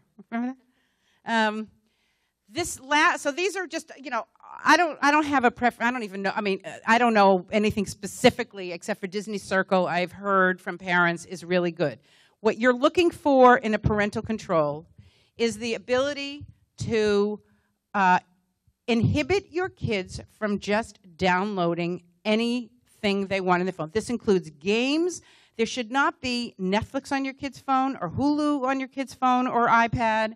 If your kid has, Netflix or Hulu or, Amazon Prime or any of those movie things or in TV, there is no reason, seriously, for them to come out of their room. I once met with a couple, a beautiful house. They had this gorgeous, if people live close, I go to their house, and there was a beautiful family room with this giant big screen TV. And it was just this beautiful room. Like, I could have just lived in that room. It was so beautiful. And I said, and they had 3 kids. And I said, you must have, like, the best family movie nights in here. And they said, we never sit in here. I said, well, where are you? I don't get it. And they're like, well, we're in our office. They were both physicians. We're in our offices, doing our notes at night. And, the kids are wherever they are. And I said, well, where do they watch TV? Like, where do they watch movies? On their iPads. And I'm like, and then you're asking me why your kids don't have anything to do with you. I was like, because they don't have anything to do with you. You don't want to encourage isolation. And when they have those apps on their phone, there is no need for them to interact with you. I want them to be in the TV room and you walking back and forth saying, hi. It's like a common room, and if they're in their room, then they're not going to come out. Seriously, they're not going to come out. And then they start to feel this sense of isolation, and then the more they pull away, the more they pull away. And then it becomes too easy. And then I've parents telling me my kids won't come down to dinner anymore, and they bring food up into their rooms, and it's just a recipe for isolation of family members. It's just not healthy. Protect Young Eyes is the website that I was talking about. You should be going on this, like once a month. It has every new app that teens are using. The most popular new apps, and that's where I got that whole, some of those new ones that I hadn't seen before. They make it, and then they have all the pros and cons of them. So they'll tell you what's fine about it, and then what the worry is. And if your kids want to download an app, my suggestion is that you all together go on Protect Young Eyes. Say, well, let's see what Protect Young Eyes has to say about that one, and then you talk about it. And if they have to make a case. So, these parental controls allow you to make it so they cannot download anything. They have to come to you, and you are you're their manager. You're the manager of their phone, which you should be. You absolutely, when your kids are juniors, I think hopefully you've done work, and then, they're going to learn, they're not so addicted to their phones at that point. They've developed, their own study skills because they're not constantly. But, kids should have a period during the night of their choosing. But you can these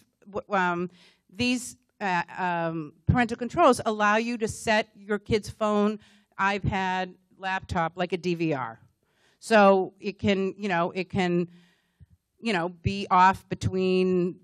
And you can shut down certain apps, like I said. So if they have to use their laptop or iPad for homework, their apps can be disabled. You can disable Snapchat or set the limit for the time clock for an hour. Or you can set, Instagram for an hour so that they can decide how to use that hour. It's not a time. It's on from 8 to 9. Just it has 60 minutes worth of time. So it is really the only control you have is opportunity. And then you can shut it off. You can schedule it to shut off. No kid should be going to bed with their phone. I don't care. The music, then get them something else to listen to music on. This is why we have kids now with sleep disorders. They are using their phones well into the night, and they're having trouble getting up in the morning. They're not sleeping well because the phone is always at their side, and it's like, they feel the vibration in the middle of the night. No kid should have their phone at night. And, then parents will tell me, well, we all dock our phones in the kitchen. But then you go to bed at 9:30, You're tired. Your kids don't go to bed till 10 or 11. They go down the kitchen. They go down in the kitchen. They use the phone. They put it back in the kitchen. You know, unless you're up with your kids till midnight, just putting them in, if you're going to dock them anywhere, then put them in your room. And it's not a trust issue. I want to say this so clearly. It is not a trust issue. It's a temptation issue. It is that that inability, that impulse control issue, that emotional brain issue, that like, oh my God, I got to get on the phone. You know, it's just sitting down there. It's just sitting down there. My parents are asleep. Oh. It's too much. It's like if you're on a diet and the chip basket, you know, is like right there. It's like, oh, really? I'm going to eat the bowl of chips. For me, it's cheese doodles. You know, my husband has an open bag of cheese doodles. It's crack to me. I just can't stop. So, you know, so you want to use these parental controls to limit app download, to limit amounts of time on specific apps, to shut the phone off at night. And at least in middle school, I hear they use their phones in the high school, but at least in middle school, the phone should be shut off during the day. And you can do that through these apps. You can, you know, so they can have it on from, you know, 7 in the morning till 7:30, and then turns back on at 2:30. Why? Because they're using their phones, like you know, maybe they're not supposed to have them, and they have them in their pocket or their backpacks, but they're thinking about what they're going to post when they get out. Like maybe something, you know, so they're distracted in class because they're thinking about, you know, some Instagram post they want to put, or some chat they want, or they got to catch up with their streaks, you know, during study or in the cafeteria. Also, they bug you all day. And one of the things I think that's gotten out of control is their lack of frustration tolerance and their need for instant gratification. So say they want to go to some friend's house after school, but you know, they have a piano lesson, let's just say. And so they're going to start texting you, oh, I don't want to go to piano. I want to go to your house. Everyone's going over after school. Well, no, honey, you have a piano lesson. And I've had parents call me and say, Joani, I get like 40 texts from my kid a day. Because, you know, it's like they want an answer. And even if, you know, they just like want an answer. It's like they can't we waited till, you know, 3 o'clock when school got out. And if you have an emergency, like you're going to be late, you call the school and let them know. And they'll get the kids a note. Or they can turn their phones on at 2:30. The phone will come on, and they can see, I'm going to be 15 minutes late. Kids, they hate it when you're late. They have no tolerance. It's like, oh, people are going to see me standing around. They're going to think I'm such a loser. Well, you know what? You have a life. And you are not at your kid's beck and call. And I think that what happens a lot with cell phones, they start to order you around. You know, they're using the kids will be upstairs in their bedroom, and they're texting you. I need, will you, you know, they'll tell you what you know, where will you come up for a second? It's like, no, come downstairs and talk to me. I'm not, you know, don't answer. Don't be at your kid's beck and call. You are feeding the frenzy when you do that. You know, you have to be conscious of your own time and your desire to make your kid have to just sit with impatience. Coping with impatience is a life skill. Otherwise, they're going to be going from job to job to job to job to job to job because they're not going to, you know, they're going to have something they don't like. They're going to, I don't like this job, I'm going to quit. They have to learn to sit with these feelings. And we're doing a disservice to them when we feed into this frenzy. Okay. Okay, so these are just some of the negative consequences: sexual harassment, unrealistic, you know, the sexual stuff that goes on in texting. Unrealistic. This is a lot of the research that's come out. You know, all these latest stories with with this whole sexual consent issue. That boys are watching a lot of porn, young boys. They're starting, the average age of introduction to porn on their phones is 10 years old. And, you know, I had a mom whose kid was on a ski trip. Okay, he was a 6th grader on a ski trip. They were told not to bring their phones. She then told her kid he couldn't bring her phone, but his 2 buddies had their phones. And they're sitting on the bench seat in the bus, the school bus, going up to the ski thing. These are lovely kids, you know, great kids. Going up skiing, couldn't be more wholesome than that. And kid gets off the bus, you know, at the end, goes skiing all day, comes back, gets his mom's there waiting to pick him up, and he walks in the car, starts sobbing. And the mother's like, oh, my God, did you fall? Are you all right? Did you hurt anything, you know? And, you know, he just kept sobbing and sobbing and sobbing. And finally, she got it out of him that the boys had been sitting on the bus watching porn on their phones, 12 years old. And he had never seen porn before, and it was disturbing, to say the least, because the porn the boys watch is very misogynistic, humiliating to women, and then they take what they learn. If these are the early sexual experiences that their brain is connecting with at age 10, 11, 12, they start to think that this is what girls want. And then we get into the sexual harassment, and then we get into sexual, you know, I mean, so the research is showing that early introduction to porn is affecting and increasing sexual harassment and sexual assault. So this is big stuff. You know, when you guys, the guys that are here, you know, your dads probably had like Playboy and Penthouse. I wish that's what we had now. I mean, that would be like, fine, good, that's nice. But that's not what your boys are watching. And the girls are watching it too, you know, with their girlfriends, thinking it's all really funny, and then they're getting the message, this is how boys want it. And then they're not understanding their own ability to say no to things that feel not right to them. So social networking is an important factor in that. You know, text and photos. This is just some of the consequences of social networking. So just some rules. Only parents should have your Apple ID. I mean, change it. I mean, your kids should not have your Apple ID because that's how they're, you know, they're buying things. You know, you're gonna get. And I don't have kids at home, but you know, I think not everybody even checks half the time about, you know, what's on their. You know, they just kind of pay it, and your kids may have been charging stuff up on that you don't even know. Downloading iTunes, you know, whatever. Buying movies. Parents should okay every app download. Again, if you have a junior in high school, you're probably not going to be able to do that now. But your conversations will be about, let me see what's on your phone so I can just see what you're doing. You know, I'm going to check your texts every now and then. I'm going to check your Instagram every now and then. This is not about so that you can punish or take their phone away. This is so that you can take sort of a check-in about what's going on in their life. What are their posts like? Are their texts seeming angry, or are they feeling depressed? You know, that you're also trying to get an emotional read on what is going on with your kid. Boy, you sound really angry. What's been going on? I'm reading, you know. So with your younger kids, you absolutely should be checking in on their texts. Not every day, maybe not even every week, but it's something you do together. Okay, you know, like it should be like a random drug test. You know, you don't know when it's happening, but you just want to check in with you. That's all. I'm not going to take your phone away. This is not about punishment. It should absolutely not be about punishment. It should be about, I'm just kind of making sure there's nothing on here that's going to get you in trouble, or you know that you know feels you know something that I need to be concerned about a little. It's more about concern and wanting to make sure you're safe. It's all about emotional safety. It's not about I'm going to punish you and take your phone away.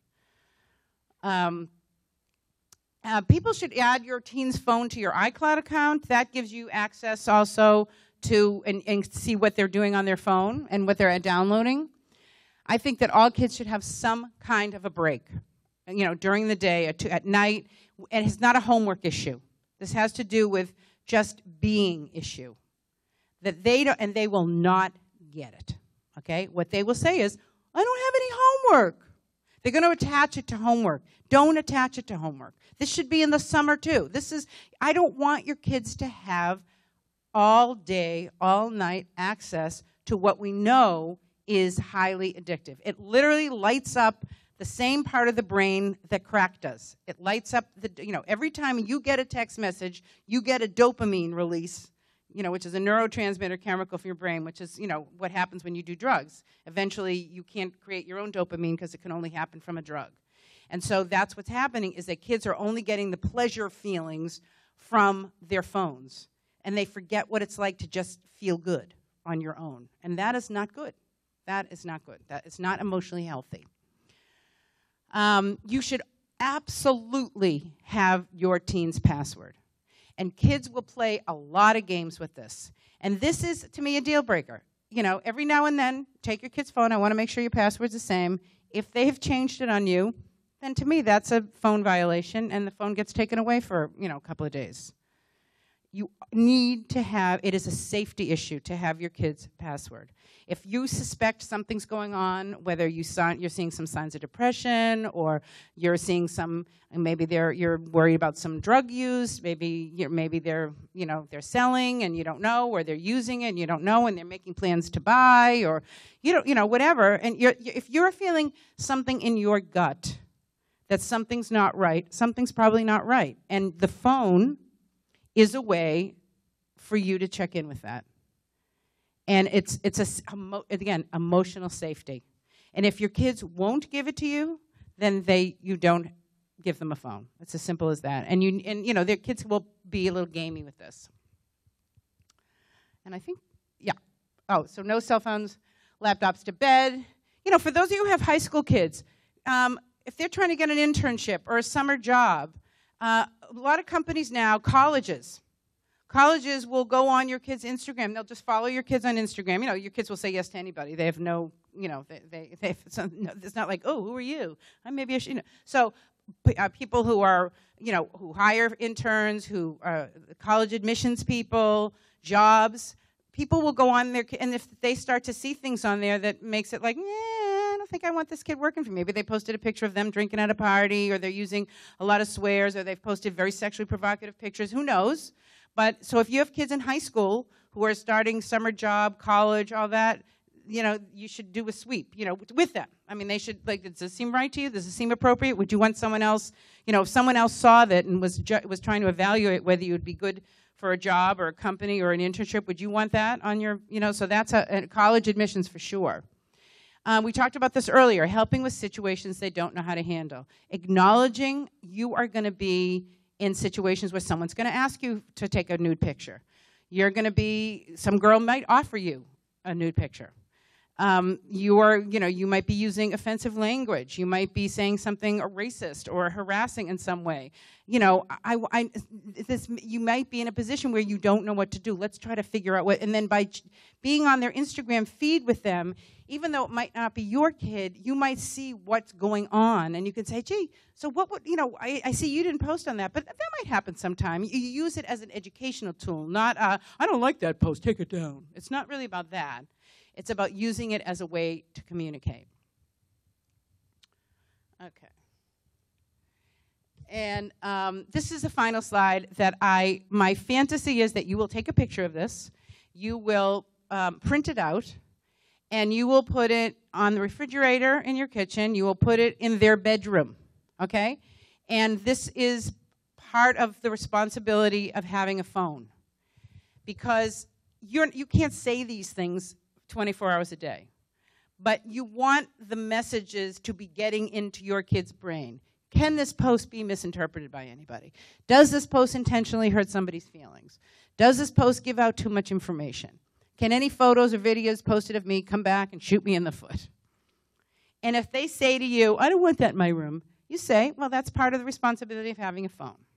So if you want your phone, we'll put it in a corner of the room. You don't have to look at it, but it's going in. And then put it in a public place in the house as well. And again, they're not, it's just going to be sort of subliminal. But these are four, to me, the most important things that you need to be teaching your kids about how to use social network responsibly. And I think that's it. Thank you so much. We'll be doing questions afterwards. I want to make sure you guys get enough time. Here you go. Thank you very much. Thank you, Joani. Thank you, Anne, for putting this together. You do such a nice job. So I'm Bryan DiGiorgio. I'm with the Holliston Police Department. I'm the school resource officer for the Holliston Public Schools. My main office is up at the high school, and I float around to the other three schools, the middle school and the two elementary schools. This is Sergeant Chad Thompson.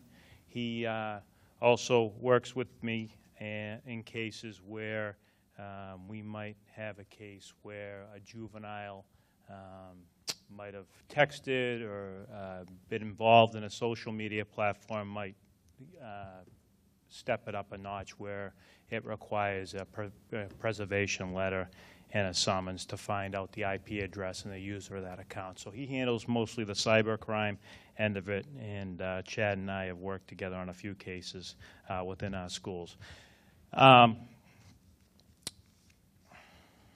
like Joani said, there's a few different platforms that I've encountered out there being in the schools that I think as parents you guys should be aware of. Snapchat is a very commonly used platform that I see within the schools at the high school level and also the middle school level.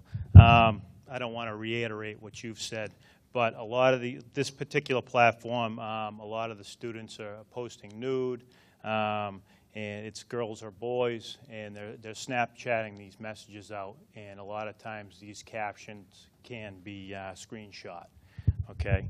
And, you know, as parents, and we've already touched upon this, is, you know, reputation is everything. So once that photo is secured within the device or screenshot, they can do whatever they want with it.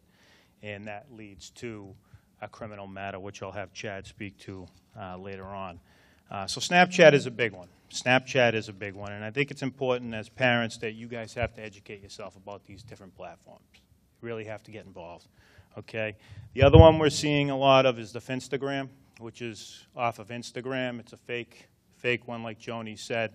It's primarily used by women.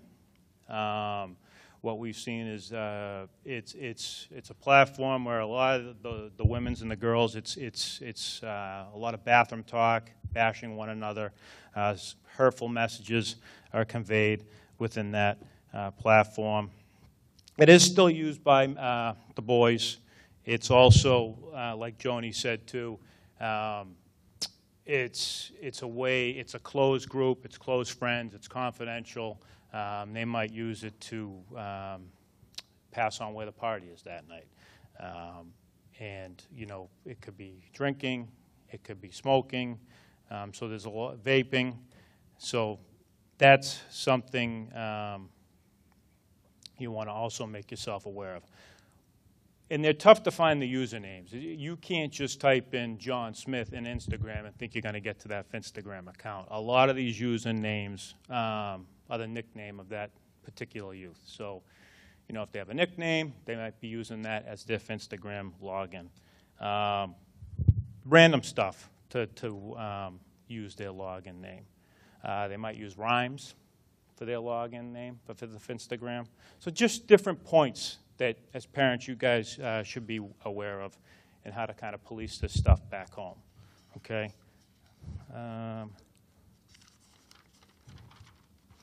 Another app that is kind of a runoff of Instagram is called What's the World? What's the word in mass? So in parentheses, it's WTW mass. And it's an offset of Instagram. And it's a platform where if I wanted to post a party, I would register myself with WTW Mass, and they would reach out to me, and I would post where my party is going to be. And that goes out everywhere. Okay, so, you know, we've had cases where we've had some of our residents here go to parties in Westboro, Southboro, and they're finding this through this particular app off of Instagram. What is it again? WTW Mass? What's the word mass? So it's, yeah, so it's off of Instagram. So, and they call it like an open house. Okay. Does it look like an app on the phone? So this is kind of gives you an idea what. So yeah, that's the icon? That's the icon. Yeah. So. So it's like that. It's kind of like Yik Yak, right? In that anybody can open it up, you download it, and then you find out about that. Right. It runs off Instagram. Yeah. Yik Yak doesn't exist anymore. Oh, it doesn't. Yeah, they folded last year. Okay. Yeah. So yeah, Yik Yak, I mean, the school district has pretty much filtered Yik Yak in all the schools. You can't access it within the school. We had it. You can access it outside the school. I don't think it's even. We haven't seen it. I mean, we had an issue with it maybe a year and a half or so within the schools, and since then we've just shut it down. So I haven't seen or heard of it. It used to be completely anonymous, but they had a lot of problems with it, obviously bullying and suicides and whatnot. So they try to make it partially identifiable, so you had to create an account and whatnot. And they lost like 3/4 of their users like the next day. So then they tried to make it back anonymous, but no one went back to it, so they kind of like closed up shop. So. You know, just different things, you know, I mean, I don't want to get off topic. I know we're here talking about cybercrime and different types of social media trends, but I think, you know, since we're on the topic of different things with, you know, I know vape is a big issue. Some of the different devices out there that you might come across with these social platforms is you have Juul, Juul, Fix is another one, Phix. The other one is Sourin, Sorin. They're also, one's a Bow. So different types of thing. They're calling, you know, you got marijuana, they call it Kush, ganja, green, alcohol, you might call it stew, a brew, a booze, and also dabs. So different things to kind of make yourself aware of, you know, these conversations that could be going on in these platforms. Also, in regards to getting maybe more acronyms or lingo to kind of keep up with your children, it's www.netlingo.com/acronyms, excuse me.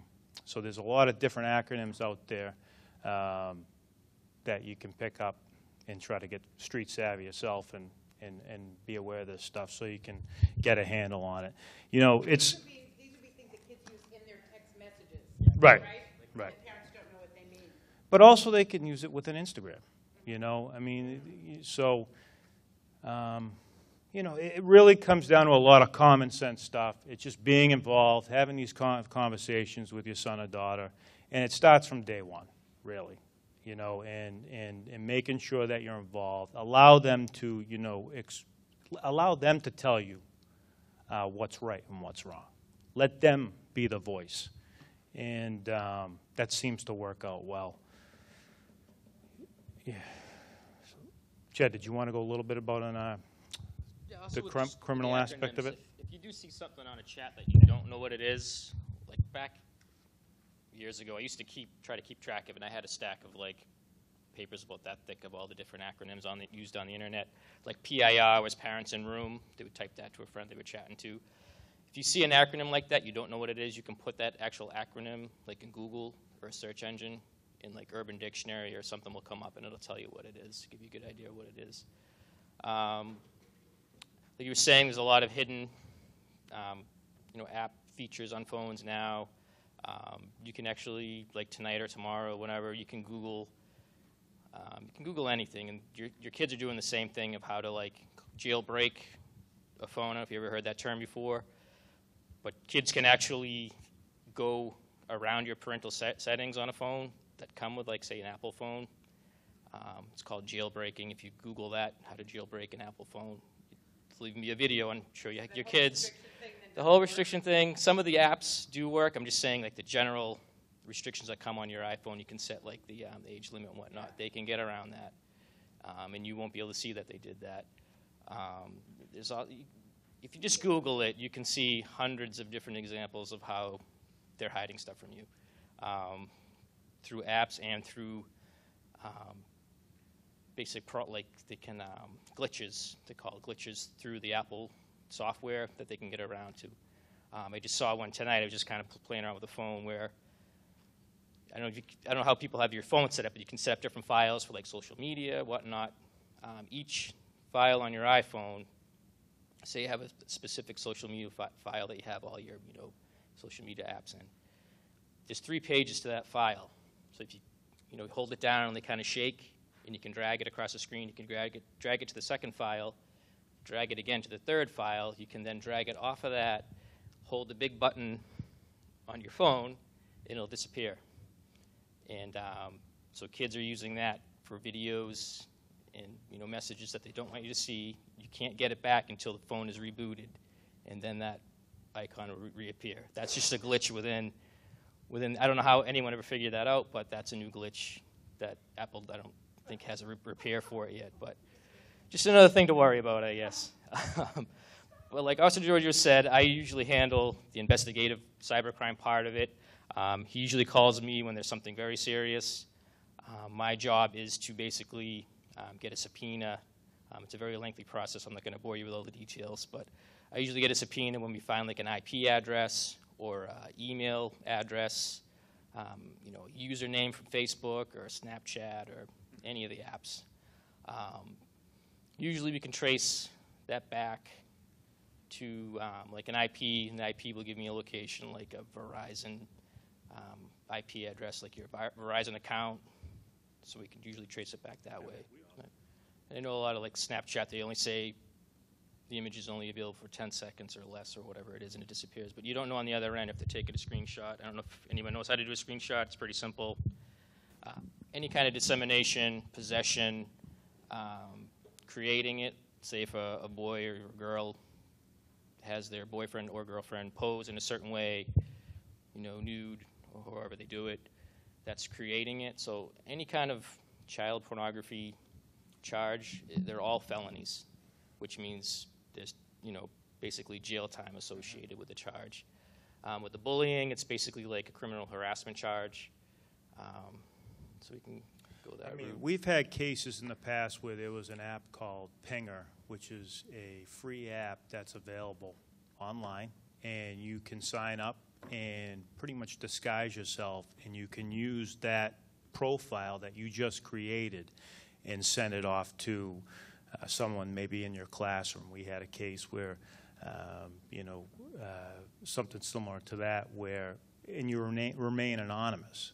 And we ended up going to the preservation letter and the subpoena that way, and we found out who it was. And it was to the point that this particular person took off. And it could have led to, this particular person in hurting themselves. So, as you were saying, it can get very hurtful. And if it's something that you just, I say to the kids all the time, if it's something that you can't say to someone's face, you can't say it at all. And it's very easy to hide behind these different types of platforms and texting. So, and you had mentioned, and I took some notes while you were talking because there was a lot of great points you made, but when you said the 10-year-old on the school bus, they were watching pornography. That's disturbing. A 10-year-old, and as parents, we don't want to have to worry about that stuff on the school bus. And I think it really I'm going to say common sense, but it really is common sense. It's from day one that these kids are given these devices. And I think as parents, you guys all have to communicate with one another. In this particular case, you had 3 boys on the bus. It's important that those 3 boys and those 3 groups of parents communicate and make sure that we're all on the same page. Because this is stuff that we need to get involved in.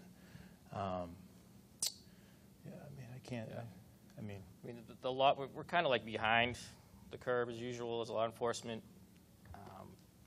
as far as the criminality of it. There's a recent case in Fairview, Mass, I believe. I don't know if you guys have heard of it. Michelle Carter was just recently charged with manslaughter, basically. It's the first time in, I think, the history that someone's actually been charged with that without actually at the scene of the crime participating in some way. So, it's evolving and it's getting serious. And, these kids need to know, there are serious repercussions for their actions. And, it's... Yeah. It's a concern that we deal with. I deal with in the school. Our officers deal with it on the street. The devices, it's like you said, when they don't have it on them, they feel bare. And it's, I think it really comes down to the day one that they're given these things, they're educated properly how to use them. Let them explain it to you because, we've had cases where we've gone to homes within the town and the first thing that comes out of their pocket is their device. And it's kind of where we're going in society. It's kind of like the second, if it's, when you're dealing with one person, now you're dealing with the second person. You get the device there, and it's just you got to be responsible, and kids really need to be educated on how to take care of these things, really. So, but yeah, all right, Ann? Yeah. So I think that's great. I think we've learned a lot from Joani's presentation and a lot more in terms of what is happening locally from our police officers here. We've got time for a few questions if anybody would like to ask now. And then, of course, we are having the follow-up, which will allow more discussion and interaction. So if anybody's got a question.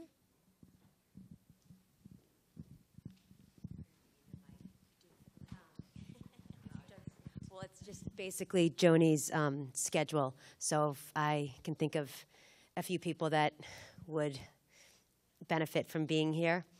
If you're in other towns at their high schools, is that on your website? Yeah, I have, I'm still scheduling for spring, but yes, anything coming up again. Okay, wonderful, thank you. Any other questions?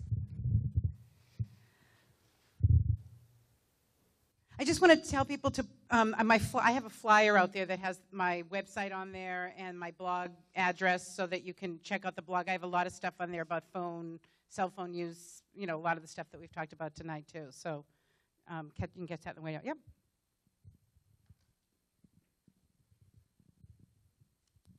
What about when to allow the kids to get access to data from their cell phones rather than having to go over the Wi-Fi all the time?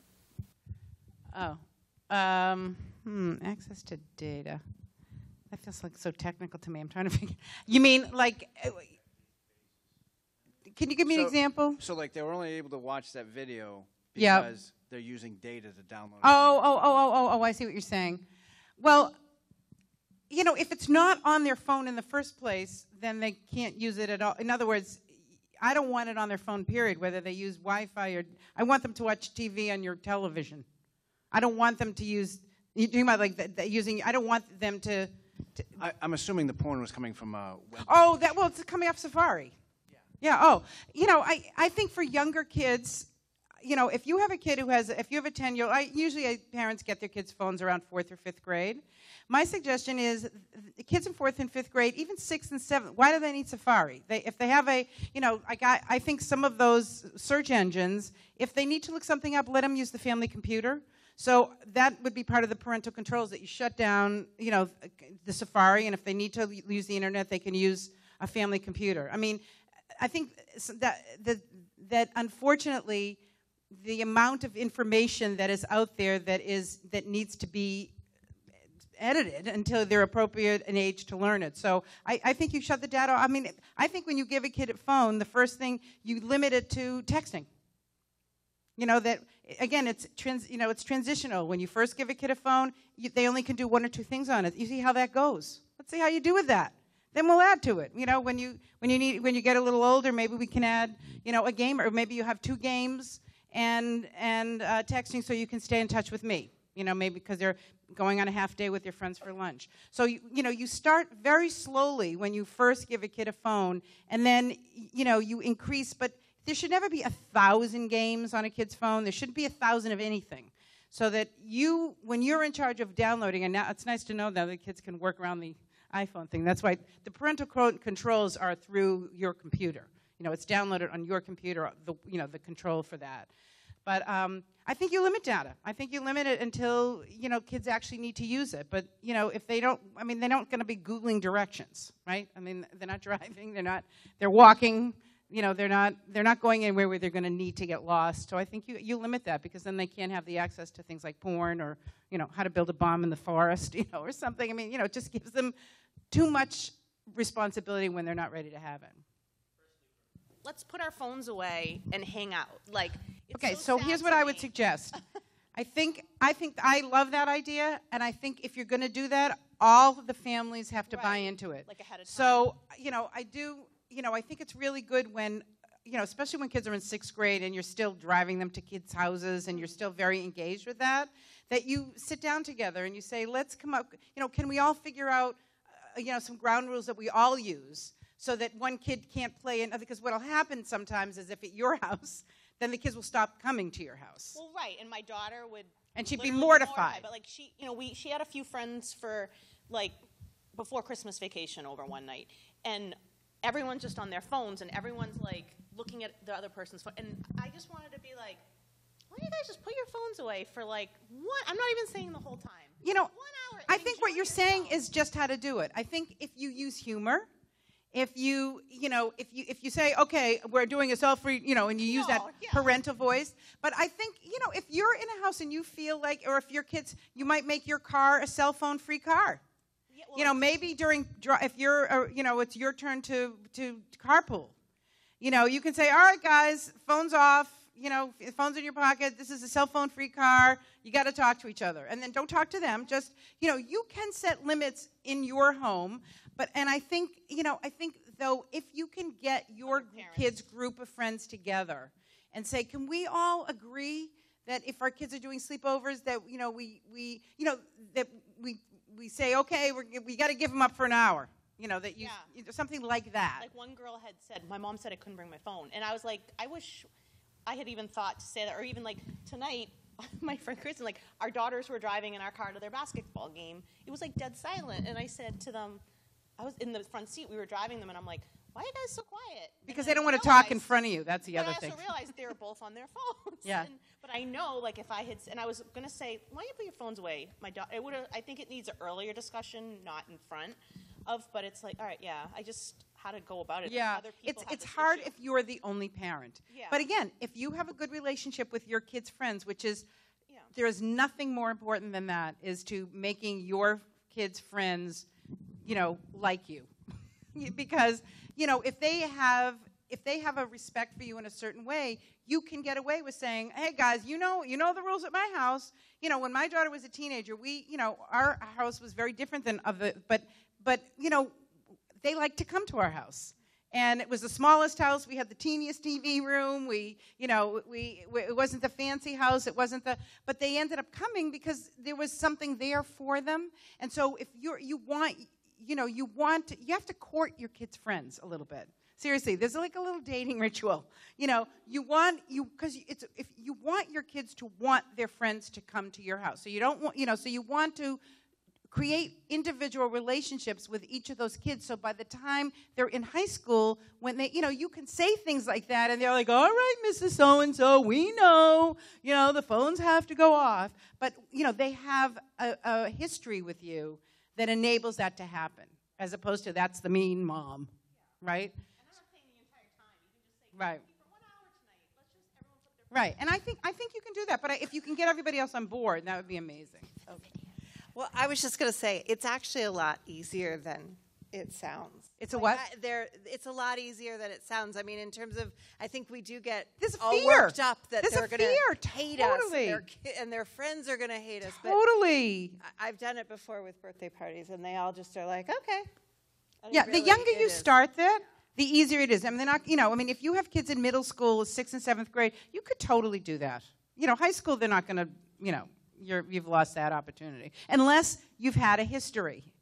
And it's like, oh, here goes Mrs. So-and-so. All right. But they respect you for it. That was a great question. Thank you. Any more questions? I think I can get away with a lot more because I'm British and people think that that's the way we do it in England. So I do get a bit of free license there. So thanks to all of our speakers tonight for their contributions. I think it's been a really interesting evening. I will share that slide with the restrictions, if that's okay, Joani. Great. Yeah. And look out for the recording as well, and please share it with your networks as well. Make sure that everybody gets access to this conversation. And I'll be out back. Of course, books. Joani will be out the back with her books if anybody would like a copy. Thank and you to all chat. for coming. Thank you.